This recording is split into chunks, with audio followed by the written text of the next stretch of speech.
जय हिंद, नमस्कार। आज शुरू करने वाले हैं हम हिंदी व्याकरण का एक महत्वपूर्ण टॉपिक क्रिया के बारे में। तो चलिए देखते हैं क्रिया किसे कहते हैं, क्रिया कितने प्रकार होते हैं, क्रिया के कितने भेद होते हैं, सकर्मक क्रिया किसे कहते हैं, अकर्मक क्रिया किसे कहते हैं, सबके बारे में हम एक एक करके सब एक एक टॉपिक सबके बारे में हम जानेंगे। चलिए शुरू करते हैं। क्रिया कहते किसे हैं? सबसे पहली बात, क्रिया किसे कहते हैं, क्रिया का परिभाषा क्या है? आइए देखते हैं। परिभाषा,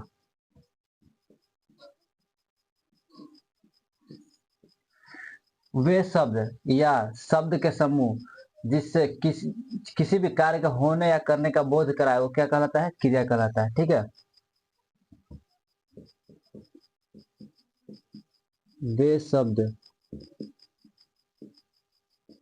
या शब्दों के समूह, वे शब्द या शब्द समूह, वे शब्द या शब्द समूह जो किसी कार्य के होने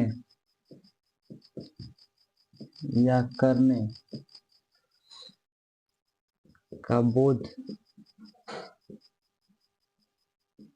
कराए, क्रिया कहलाती है।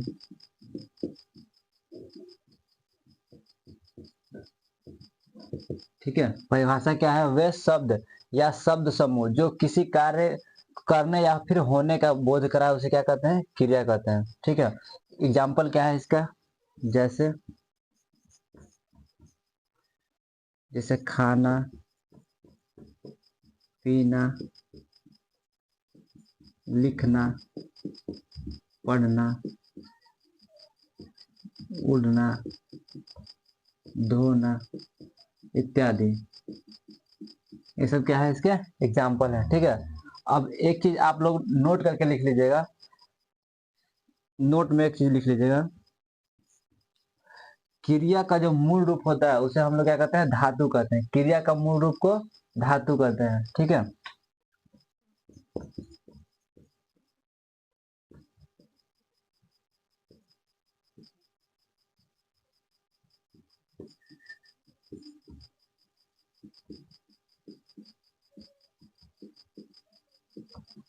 अब धातु, क्रिया में धातु के कहाँ से आ गया, धातु का क्या काम है क्रिया में? ठीक है, उसके बारे में हम लोग जान लेते हैं।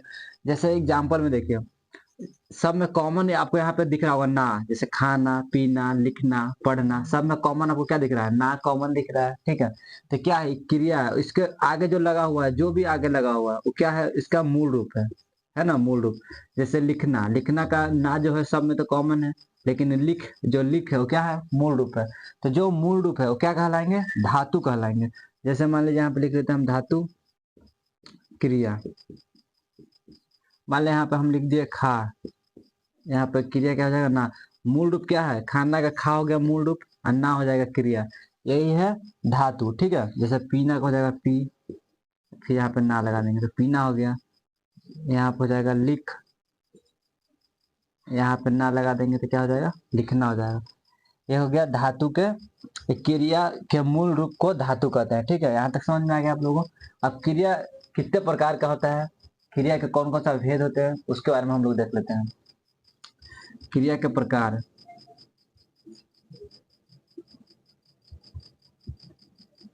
क्रिया के प्रकार देख लेते हैं। क्रिया का प्रकार दो आधार पर है। ठीक है। एक कर्म के आधार पर क्रिया को बांटा गया है, और एक प्रयोग के आधार पर। देख लेते हैं कौन कौन सा है। कर्म के आधार पर, एक है कर्म के आधार पर,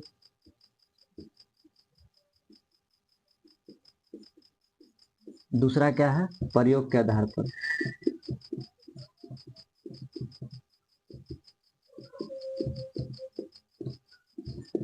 कर्म के आधार पर भी दो भागों में बांटा गया है। कौन कौन सा? एक है अकर्मक क्रिया, अकर्मक क्रिया। दूसरा क्या है? सकर्मक क्रिया।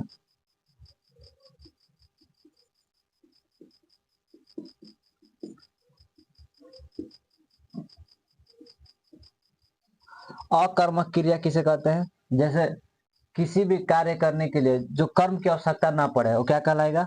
अकर्मक क्रिया कहलाएगा। सकर्मक क्रिया क्या है? किसी भी कार्य करने के लिए कर्म की आवश्यकता पड़े जैसे उसे सकर्मक क्रिया कहते हैं। ठीक है, इसका हम लोग डिफिनेशन लिख लेते हैं। पहले आप लोग इतना का स्क्रीनशॉट लीजिए, उसके बाद इसका डिफिनेशन हम लिखवाते हैं। ठीक है, चलिए यहाँ तक हम लोग समझ लिए थे। अब हम लोग देखेंगे अकर्मक क्रिया किसे कहते हैं, सकर्मक क्रिया कहते हैं किसे कहते हैं, उसका परिभाषा हम लोग लिख लेते हैं। तो चलिए शुरू करते हैं। अकर्मक क्रिया किसे कहते हैं?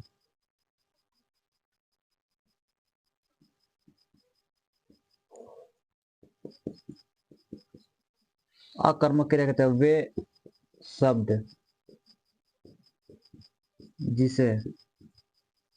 जिसे कर्म की आवश्यकता नहीं है, उसे अकर्मक क्रिया कहते हैं।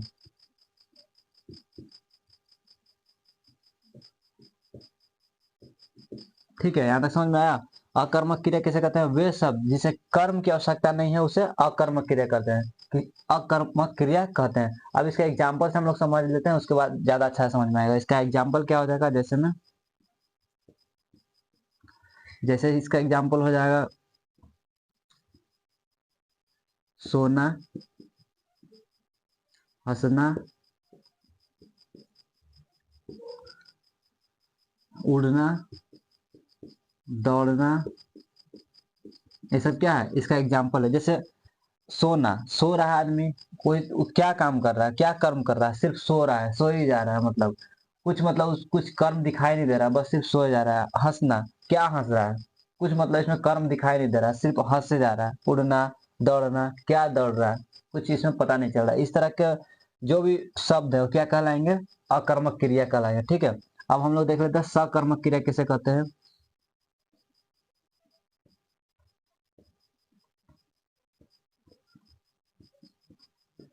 सकर्मक क्रिया किसे कहते हैं? वे शब्द जिसे कर्म की आवश्यकता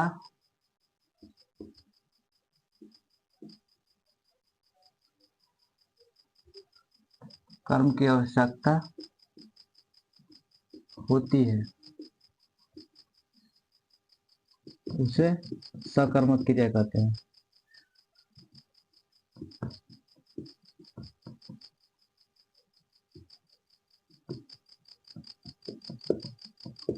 ठीक है, वे शब्द जिसे कर्म की आवश्यकता हो जिसमें, उसे क्या कहेंगे? सकर्मक क्रिया कहेंगे। जैसे इसका एग्जाम्पल क्या होगा? खाना, पीना, लिखना, गाना, पढ़ना, ये सब क्या है? सकर्मक क्रिया का उदाहरण है। जैसे खाना, तो खा रहा है, मतलब कुछ तो खा रहा होगा, मतलब भोजन कर रहा है या फिर कुछ भी खा रहा है, कर्म कुछ खा रहा है। पीना, पानी पी रहा होगा या फिर कुछ भी। लिखना, पत्र लिख रहा होगा, कोई राम पत्र लिख रहा है, कर्म तो कर रहा है, कुछ तो कर रहा है।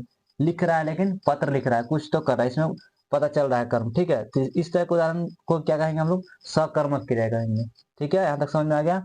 आगे हम लोग देखेंगे कि उसके प्रयोग के आधार पर, ये तो हो गया कर्म के आधार पर हम लोग देख लें अकर्मक क्रिया सकर्मक क्रिया किसे कहते हैं। अब प्रयोग के आधार पर कितने प्रकार के होते हैं? प्रयोग के आधार पर 5 प्रकार के होते हैं। प्रेरणार्थक क्रिया हो गया, नाम धातु क्रिया, पूर्वकालिक क्रिया, संयुक्त क्रिया और सहायक क्रिया। 5 प्रकार के होते हैं। ठीक है, प्रयोग के आधार पर,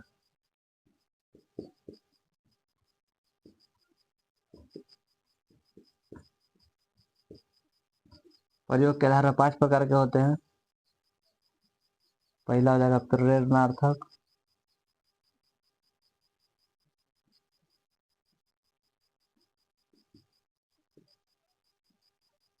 फिर हो जाएगा नाम धातु, पूर्वकालिक, पूर्वकालिक क्रिया, उसके बाद हो जाएगा सहायक क्रिया, उसके बाद हो जाएगा संयुक्त क्रिया। ठीक है, ये पांचों के बारे में हम लोग अभी इतना का स्क्रीनशॉट लीजिए, उसके बाद हम लोग सबका एक एक करके सबका परिभाषा जानेंगे, सबका एग्जाम्पल के एग्जाम्पल देखते हुए सबका लिखेंगे, ठीक है। आप इन लोग पहले इतना का स्क्रीनशॉट ले लीजिए। चलिए यहाँ तक हो गया था। अब हम लोग जानेंगे क्रिया प्रयोग के आधार पर क्रिया का भेद कौन कौन सा है, उसका सभी का परिभाषा हम लोग एक एक करके जानेंगे। चलिए शुरू करते हैं। पहला क्या है, प्रेरणार्थक क्रिया। प्रेरणार्थक क्रिया कैसे करते हैं, वे क्रिया है जो कार्य खुद ना करके दूसरों से कराया जाए उसे क्या कहेंगे, प्रेरणार्थक क्रिया कहते हैं।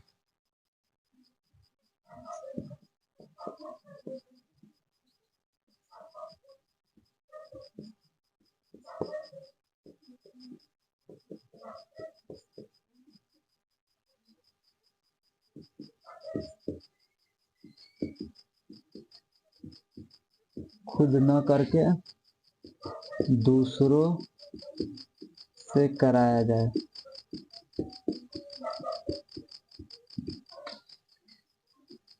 उसे प्रेरणार्थक क्रिया कहते हैं, ठीक है। अब इसका हम लोग एग्जाम्पल देख लेते हैं। एग्जाम्पल क्या होगा,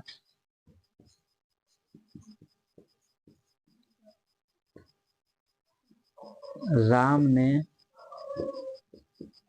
मोहन को दौड़ाया।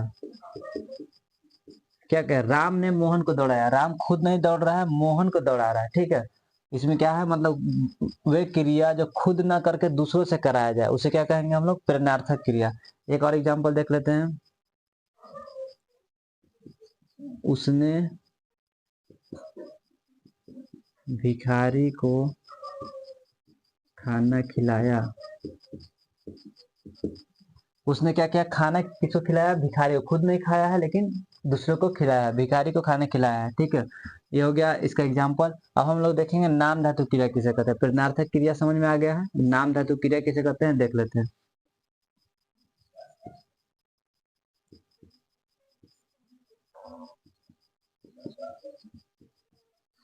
वे क्रिया जो संज्ञा और विशेषण के से बनती है उसे क्या कहेंगे, नाम धातु क्रिया कहेंगे, ठीक है। वे क्रिया जो संज्ञा और विशेषण से बनती है उसे नाम धातु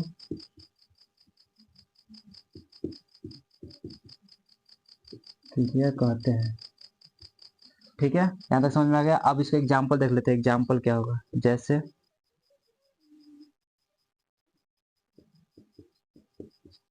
जैसे हो जाएगा, मान लीजिए यहाँ पे हम लिख दिए संज्ञा क्रिया शर्म। शर्म का अगर हम लोग क्रिया ऐड करेंगे शर्म में इसमें तो क्या हो जाएगा, शर्म का शर्माना। नाम धातु क्रिया अगर बनाएंगे तो शर्माना। लोभ, लोभ का नाम धातु क्या हो जाएगा, लोभाना। लोभाना। हाथ, हाथ क्या हो जाएगा, हथियाना। ये सब क्या है, इसका एग्जाम्पल है, ठीक है। यहाँ तक समझ में आ गया आपको नाम धातु क्रिया किसे कहते हैं। अब हम देखेंगे पूर्वकालिक क्रिया किसे कहते हैं। पूर्वकालिक क्रिया किसे कहते हैं, वे क्रिया जो मुख्य कार्य होने से पहले हो जाए उसे क्या कहेंगे, पूर्वकालिक क्रिया कहेंगे। देख लेते हैं पूर्वकालिक क्रिया किसे कहते हैं। पूर्वकालिक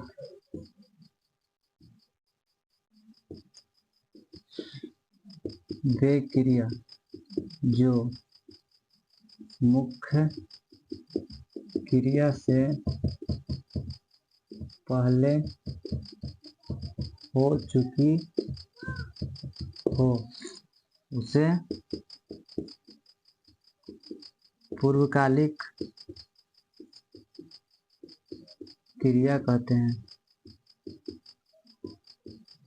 एग्जाम्पल, जैसे इसका क्या होगा, एग्जाम्पल में देख लेते हैं हम। आ जाएगा, मैं अभी खेलकर आता हूँ। मैं अभी खेल कर आता हूँ, आऊंगा लेकिन पहले खेलूंगा। पहले पहले क्या हो रहा है काम, पहले खेलने का काम हो रहा है, ठीक है। उसके बाद आऊंगा। तो ये क्या कहलाएगा, मतलब जो भी मुख्य क्रिया हो जिससे पहले, मतलब जो मुख्य क्रिया होने से पहले कार्य हो चुकी हो। जैसे मुख्य क्रिया क्या है, मैं आता हूँ, खेल कर आता हूँ, पहले आऊंगा, मुख्य क्रिया है आना, लेकिन पहले खेलेगा उसके बाद आएगा। ठीक है, अगला प्रश्न, अगला देख लेते हैं एग्जाम्पल क्या होगा अगला। मैं खाना खाकर सोऊंगा। पहले खाना खाएगा उसके बाद सोएगा। मैं मुख्य क्रिया क्या है, सोना, लेकिन पहले खाना खाऊंगा उसके बाद सोऊंगा। पहले खाना खाएगा उसके बाद सोएगा। ठीक है, यही इसका एग्जांपल हो गया। इतना का आप लोग स्क्रीनशॉट लीजिए, उसके बाद हम लोग देखेंगे सहायक क्रिया किसे कहते हैं और संयुक्त क्रिया किसे कहते हैं। ठीक है, इतना का आप लोग स्क्रीन। चलिए शुरू करते हैं, आगे अगला देख लेते क्या है। सहायक क्रिया किसे कहते हैं, वे क्रिया जो मुख्य क्रिया के सहायक हो उसे सहायक क्रिया कहेंगे।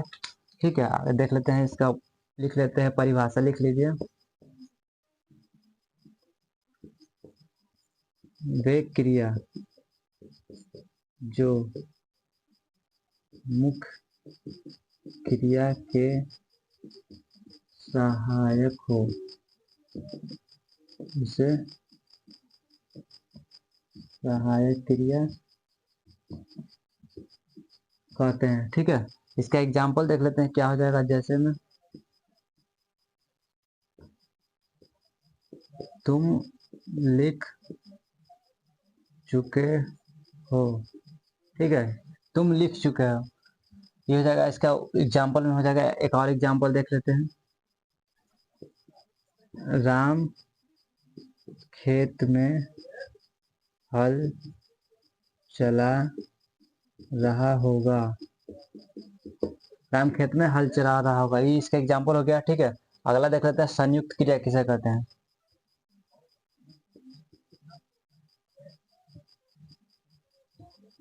संयुक्त क्रिया किसे कहते हैं, वे क्रिया जो वे क्रिया जो मुख्य क्रिया से अलग एक और क्रिया बनाता है उसे क्या कहते हैं, संयुक्त क्रिया कहते हैं। ठीक है, वे क्रिया जो मुख्य क्रिया से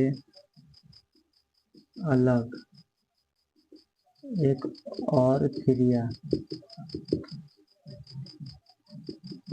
बनाए उसे संयुक्त क्रिया कहते हैं। ठीक है, इसका एग्जाम्पल देख लेते हैं। इसका एग्जाम्पल क्या हो जाएगा, जैसे में इसका एग्जाम्पल हो जाएगा बिल्ली छत से कूद गई। ठीक है, इसका एग्जाम्पल, एक और एग्जाम्पल देख लेते हैं। इसका एग्जाम्पल एक और क्या हो जाएगा,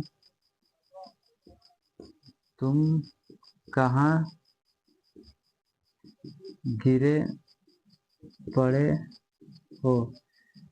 ये सब क्या हो जाएगा, इसका एग्जाम्पल है, संयुक्त क्रिया का एग्जाम्पल है। ठीक है, एग्जाम्पल देख लेते हैं। अगला एग्जाम्पल क्या हो जाएगा, वह मेहनत करने लगा।